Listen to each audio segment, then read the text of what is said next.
আজকে আমরা তৈরি করব কুলচা রেসিপি, আলুর কুলচা, আর সাথে একটা টমেটোমের চাটনি তৈরি করব। তো কুলচাটা তোমরা ছোলের সঙ্গেও খেতে পারো, মানে চানা মশলার সাথে, ওটা খেতে খুব ভালো লাগে, কিন্তু আমাদের এখন সময় কম বলে আমরা এটা তৈরি করে নিচ্ছি। তো প্রথমে আমরা কুলচার জন্য ময়দাটা মেখে নেব। পরিমাণ মতো দিয়ে দেবো ময়দা, যতটা করা হবে।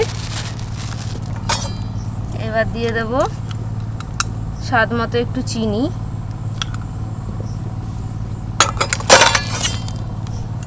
একটু লবণ দিয়ে দেব। এবার ছোট চামচের হাফ চা চামচ মতো, মানে অল্প করে দিয়ে দিতে হবে খাওয়ার সোডা, আর 1 চা চামচ দিয়ে দেব বেকিং পাউডার। তো বেকিং সোডা আর বেকিং পাউডার যদি তোমাদের কাছে না থাকে, তোমরা বাজার থেকে, দোকান থেকে ইনো কিনে দিয়ে দিতে পারো, ইনো কিন্তু ভালো কাজ করবে। এবার দিয়ে দেবো 1 চামচের মতো সাদা তেল।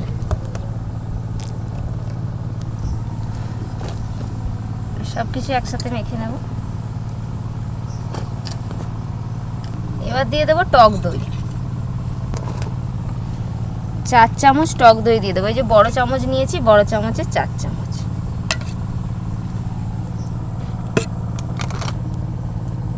এখানে আমি ময়দা নিয়েছি কিন্তু 2 কাপের মতো। এবার ময়দার সাথে দইটাকে সব কিছু একসাথে ভালো করে মেখে নেব। ভিডিও বন্ধ থাকলে খাওয়া বন্ধ। হ্যাঁ, এখানেই ভালো ভালো রান্না, এখানে রান্না দেখানোও হবে, খাওয়াও হবে। এবার অল্প অল্প জল দেবো আর ময়দাটা মাখবো।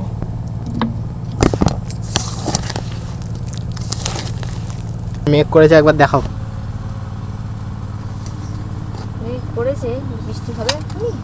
বৃষ্টি হলে তোমাকে ছুটতে হবে, দৌড়তে হবে প্রতিদিনের মতন। না, আজকে আর হবে না। ময়দাটা মাখা হয়ে গেছে। এবার এটা ঢাকা দিয়ে আধ ঘন্টা মতো বা 20 মিনিট মতো রেখে দিতে হবে। উনুনটা ধরিয়ে নিলাম, কড়াটা বসিয়ে দিই।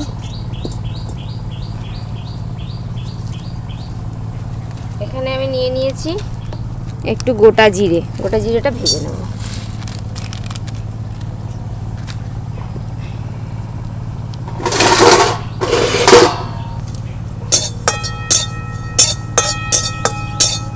জিরেগুলো ভাজা হয়ে গেছে, তুলে নেব।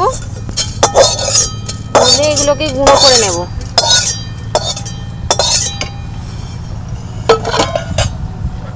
এবার কড়াইতে দিয়ে দেবো একটু সাদা তেল, দিয়ে দিলাম।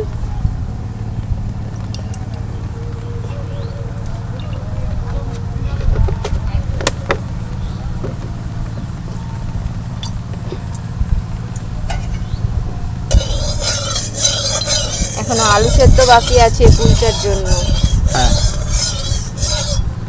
এর মধ্যে টমেটো আর কাঁচা লঙ্কা একসাথে আমি পেস্ট করে নিয়েছি, দিয়ে দেবো। স্বাদ মতো দিয়ে দেবো লবণ, অল্প করে একটু স্বাদ মতো চিনি দিয়ে দেবো।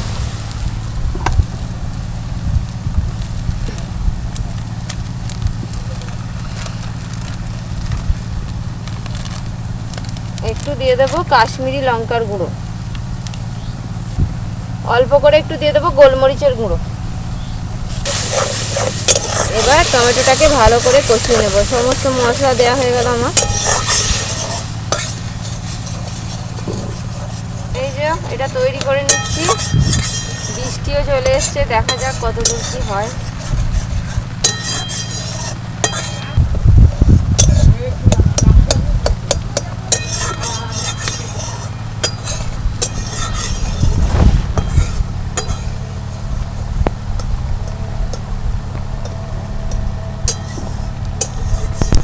একটু আদা কাঁচা লঙ্কা একসাথে বাটা আছে, দিয়ে দেবো। শুধু আদা দিলেই হতো, কারণ কাঁচা লঙ্কা আমি দিয়েছি, কিন্তু এটা একসাথে বাটা ছিল বলে দিয়ে দিলাম। টমেটো চাটনি তৈরি হয়ে গেছে।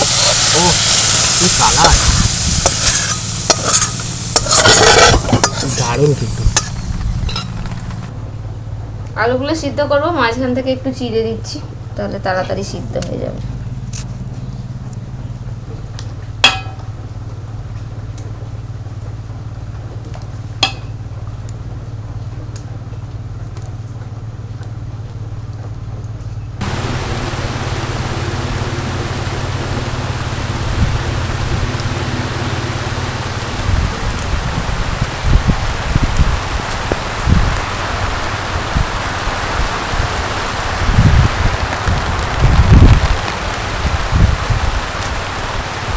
দেখো বন্ধুরা, পুরো বৃষ্টি পড়ছে, সারা মাঠ ভিজছে।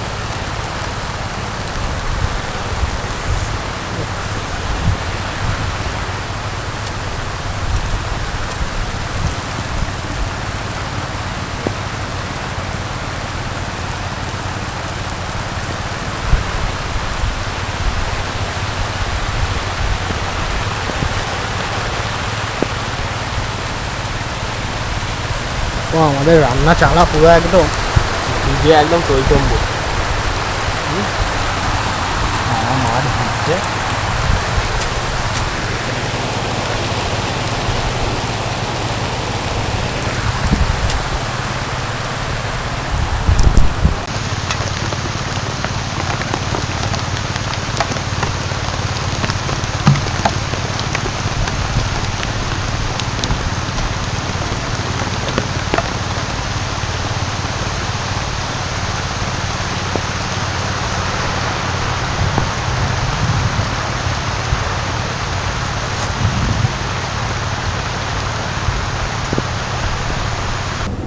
বৃষ্টির জন্য আমরা ঘরে চলে এসে আলু সেদ্ধ করলাম।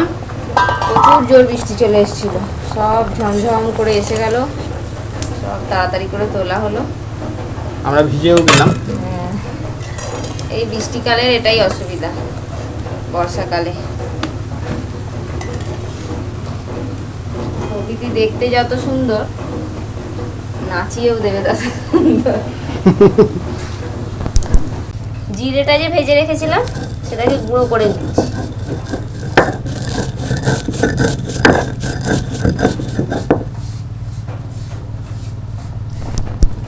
এবার আমি সিদ্ধ করা আলুগুলো ছাড়িয়ে নিচ্ছি।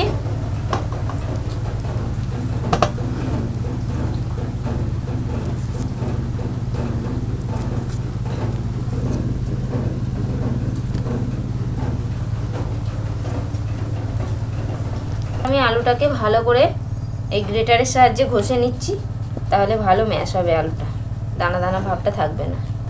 আমি যখন ভিতরে পুর দেবো তখন আর মাঝে মাঝে এগুলো ফেটে যায়। পরোটা করার সময় দেখবে পুর দিয়ে যদি আলুটা একটুখানি দানা দানা থাকে তাহলে ফেটে যায়, এখন ফেটে যাওয়ার ভয় থাকবে না। আলুটা ভালো করে ম্যাশ করে নিলাম। এবার এর মধ্যে দিয়ে দেবো স্বাদ মতো লবণ, একটু আদা কাঁচা লঙ্কার বাটা,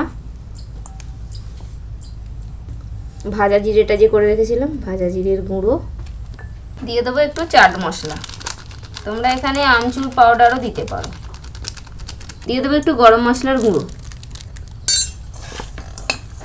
সব কিছু দিয়ে আলুটাকে ভালো করে মেখে নেব। একটু কাশ্মীরি লঙ্কার গুঁড়ো দিয়ে দিলাম যাতে কালারটা একটু ভালো লাগে দেখতে, নাহলে সাদা সাদা কেমন লাগবে ফ্যাটফ্যাটে।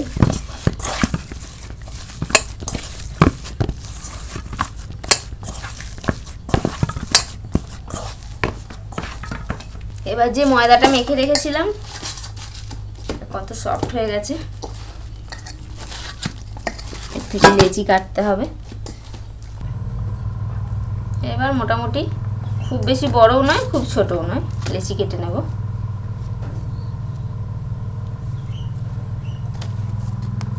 এবার আমরা কুলচাগুলো তৈরি করে নেব। লেচিগুলো মোটামুটি একটু বড়ই আছে, কারণ পুরটা ভিতরে থাকবে। এবার হাতে একটু ময়দা ছড়িয়ে এটাকে একটুখানি বাটির মতন শেপ করে নেব। হলো, এবার এখান থেকে খানিকটা আলুর পুর নিয়ে নেব, দিয়ে দেব ভেতরে, বন্ধ করে দিতে হবে।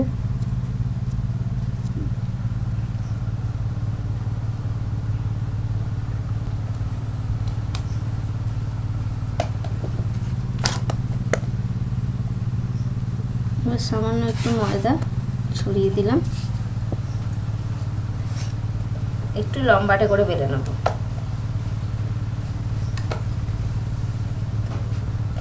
খুব বেশি পাতলা কিন্তু হবে না, একটু মোটা মোটা হবে। এবার উপর থেকে একটু কালো জিরে,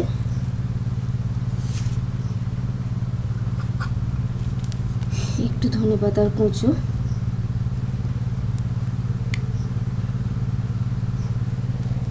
ছড়িয়ে দিলাম, এটাকে একটু হালকা হাতে বেলে দেবো।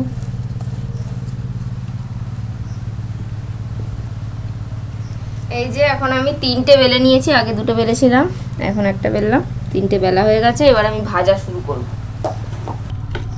এবার কুলচাটা ভাজার জন্য আমি বাটার দিয়ে একটু ভাজবো। বাটার দিয়ে দিলাম।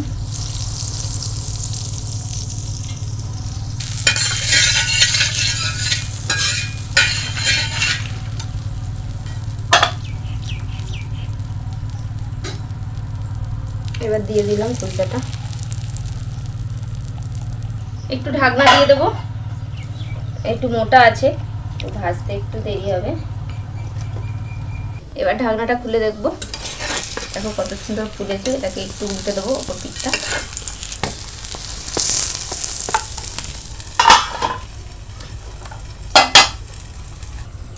আরও একটা বেলে নিচ্ছি, আমি রেডি করে নিলাম। হালকা হাতে ওপরে এগুলো বসিয়ে দিতে হবে।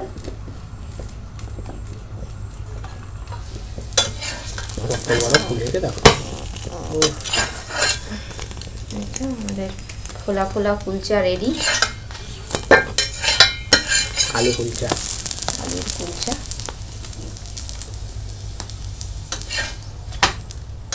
নামিয়ে নেব। এই যে হয়ে গেল, বিন্দু জায়গা। আরও একটু বাটার দিয়ে দিলাম, এইটা দিয়ে দিলাম, আরও একটা, একটু ঢাকনা দিয়ে দেবো।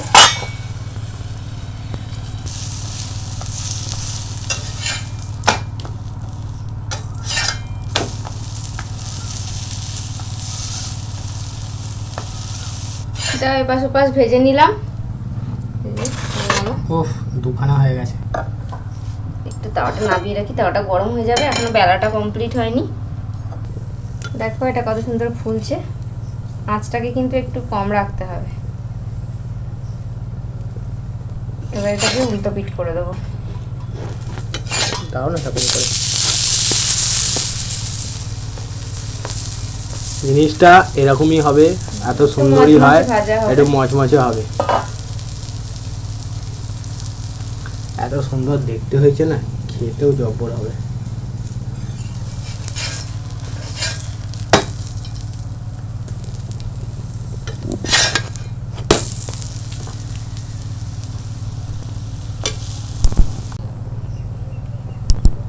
দেখো আমাদের আরো একটা কুলচা ভাজা হয়ে গেল, খুব সুন্দর কিন্তু ফুলছে। এবার আরো একটা দিয়ে দিলাম। তো দেখো আমাদের আলু কুলচা রেডি হয়ে গেছে, সাথে আছে টমেটোর একটা চাটনি। দেখো কত সুন্দর লাগছে দেখতে, কেমন লাগছে গো? দারুণ, নাও দেখাও। এবার কুলচাটা ছিঁড়ে দেখাই, দেখো একদম কত সুন্দর হয়েছে, পুরো পাউরুটির মতন।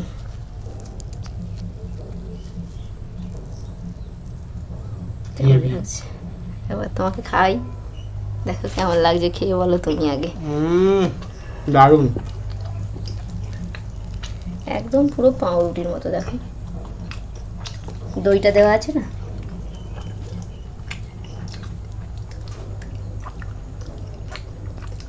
খুব টেস্ট। আর এই চাটনি দিয়ে খেতে কিন্তু খুব ভালো লাগে। ঝামেলা ছাড়া এরকম চাটনি বানিয়ে নিলে যথেষ্ট সুন্দর লাগবে। আর দেখতেও দেখো কত সুন্দর হয়েছে জিনিসটা। আর এরকম চাটনিটা মাখিয়ে নিলে, এরকম চাটনি মাখিয়ে নিলে কত সুন্দর লাগবে। অসাধারণ হয়েছে। এরকম আলু কুলচা সাথে চাটনি, ভেতরে পুরে ঠাসা, বেশি করে পুর দিয়েছি, ওপরে বাটার লাগানো আর ভেতরে একদম পুরে ঠাসা। এই যে আলু, হেভি হেভি লাগছে। এরকমভাবে নিয়ে দারুণ লাগে খেতে। তো এইভাবে তোমরা বাড়িতে তৈরি করো, দারুণ সুন্দর খেতে লাগবে। তোমরা চাটনির বদলে চানা মশলাও তৈরি করতে পারো, ওটা দিয়েও কিন্তু খুব ভালো লাগবে। আর চাটনি দিয়েও কিন্তু খুব সুন্দর লাগছে। তোমরা বানিয়ে একবার দেখো বাড়িতে। আর কেমন লাগলো আজকের রেসিপি কমেন্ট করে অবশ্যই জানাও। আজকে ভিডিও ভালো লাগলে লাইক করে দাও। তো আজকের মতো এখানেই শেষ করছি, দেখা হবে পরের ভিডিও। টাটা। টাটা।